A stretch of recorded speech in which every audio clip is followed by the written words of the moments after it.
La parole est à monsieur Bertrand Pancher. Monsieur le Premier ministre, nos concitoyens nous interpellent en permanence sur la hausse des prix du carburant et des taxes. Nous, au groupe Liberté et Territoires, soutenons la fiscalité verte parce que nous sommes responsables. Si nous ne nous donnons pas un prix au carbone, nous ne réussirons jamais à atteindre les objectifs que nous nous sommes fixés et nous pleurerons trop tard avec des larmes de crocodile. Après l'accord pour le climat en 2015, la France, qui devait montrer l'exemple, ne respecte aucun de ses engagements. Pourtant, de la taxe carbone à la TGAP, de la redevance pollution diffuse au prélèvement des agences de l'eau, la fiscalité verte a progressé de 8 milliards ces 2 dernières années, alors que le ministère de l'écologie, son budget n'a progressé que de 1 milliard. Le compte n'y est pas.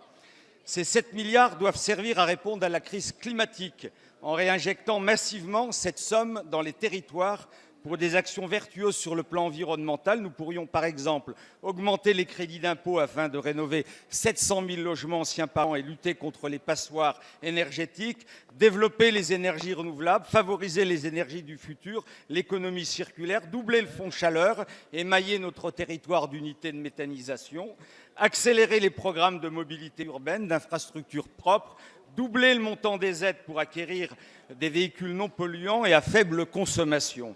Avec cette manne financière décentralisée, gérée par les acteurs concernés, nous pourrions à la fois limiter largement nos factures énergétiques, lutter contre la précarité, favoriser l'innovation technologique, créer des centaines de milliers d'emplois non délocalisables et redonner espoir à nos territoires.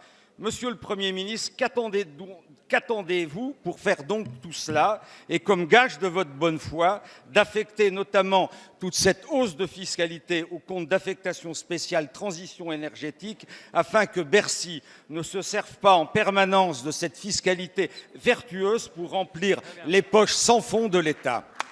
Merci, cher collègue. La parole est à monsieur le Premier ministre.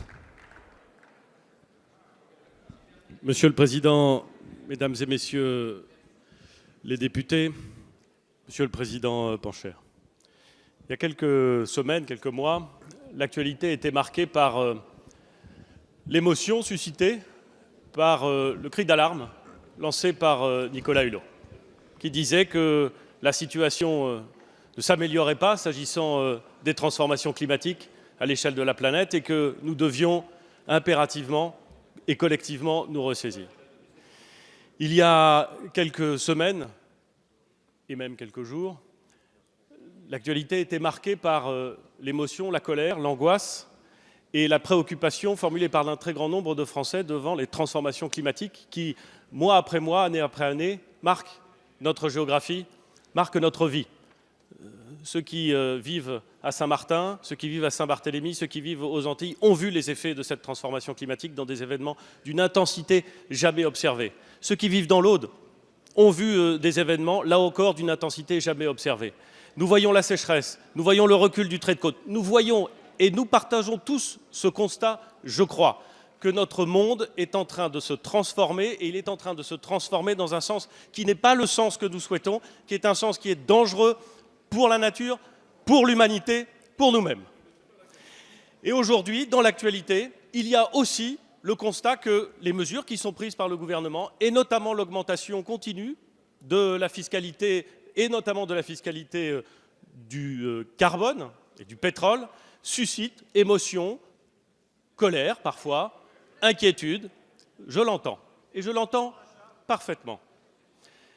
Mais Monsieur le Président, vous savez, comme moi, qu'on ne peut pas imaginer une seconde que la résolution des questions fondamentales que vous évoquez, que des mesures à la hauteur des enjeux de la transition écologique et de la lutte contre la transformation du climat pourraient se résumer à des incantations.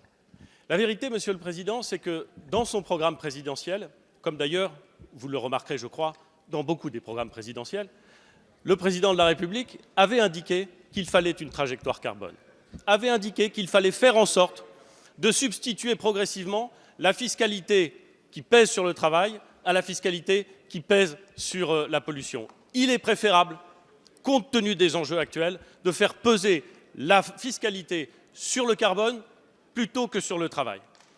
C'est assez facile à formuler, Monsieur le Président. C'est redoutablement difficile à faire et à assumer. Et il se trouve, Monsieur le Président, que ce gouvernement, cette majorité, conformément aux engagements qui ont été pris, assume cette position. Cette position est assumée parce qu'elle est indispensable. On ne pourra pas régler les problèmes que nous avons devant nous par de simples incantations, dire qu'il faut une trajectoire carbone et se plaindre de ce que le carbone, ou par exemple le pétrole coûterait plus cher, est profondément incompatible. Il n'y aura pas d'effet magique pour lutter contre le climat. Je le dis, et je le dis clairement, et je l'assume. Et d'une certaine façon, Monsieur le Président, vous l'avez assumé vous aussi. Évidemment, il faut accompagner nos concitoyens, car cette transition n'est pas simple. Vous avez évoqué les moyens financiers et les moyens budgétaires qui sont mis à la disposition à la fois de nos concitoyens et de l'ensemble de l'économie pour accompagner cette transition. Contrairement à ce que vous dites, Monsieur le Président, des moyens considérables sont affectés à la prise en compte de cette transition écologique. Et je voudrais en évoquer un, même si la discussion future sur la PPE permettra d'envisager cette discussion et de la comprendre plus globalement. L'accompagnement budgétaire au développement des énergies renouvelables, qui est déjà important, va considérablement s'accroître dans les années qui viennent. Considérablement s'accroître. C'est plus de 2 milliards par an. Plus de 2 milliards par an qui vont être consacrés au développement des énergies renouvelables. Et je vais vous dire, Monsieur le Président, ce que je crains, au moins autant que les remarques d'aujourd'hui sur l'augmentation des prix du pétrole, c'est que dans quelques mois ou dans quelques années, on vienne nous dire pourquoi autant de moyens pour le développement de tel ou tel mode de production d'électricité, alors que dans d'autres domaines, des besoins sont criants. Mais là encore, nous assumerons, Monsieur le Président. Et nous allons faire en sorte d'accompagner cette transition. Nous le faisons déjà. La prime à la conversion, c'est un élément. Nous avions envisagé 500 000 versements de prime à la conversion sur le quinquennat. Nous atteindrons ce chiffre très probablement dans le courant de l'année 2019. Ça veut dire que nous pouvons viser sur le quinquennat probablement le double de ces 500 000. C'est un objectif qui sera atteint et qui sera même très largement dépassé et dont chacun doit se réjouir. La prime versée pour le changement des chaudières. Pardon, mais ça n'a rien d'accessoire. Ça n'a rien d'accessoire parce que ça permet à chacun de se libérer de la dépendance au fioul et ça permet à chacun de participer à cet effort de transformation et de lutte contre le dérèglement climatique. Nous allons accompagner à hauteur de 30% les changements de chaudière. 30%, ça n'est pas rien. Bien sûr que ça reste un effort, mais ça n'est pas rien et ça traduit cette volonté. Et dans tous les domaines, Monsieur le Président, nous allons nous engager de cette façon, pour une raison très simple. C'est que chacun s'accorde pour dire que le défi est devant nous. Mais un jour prochain, nos enfants, nos petits-enfants viendront nous voir, chacun ici, en nous dirant « Qu'est-ce que vous avez fait ?» Moi, je dirais que j'ai assumé des décisions difficiles. Je le dirai. Merci, Monsieur le Premier ministre.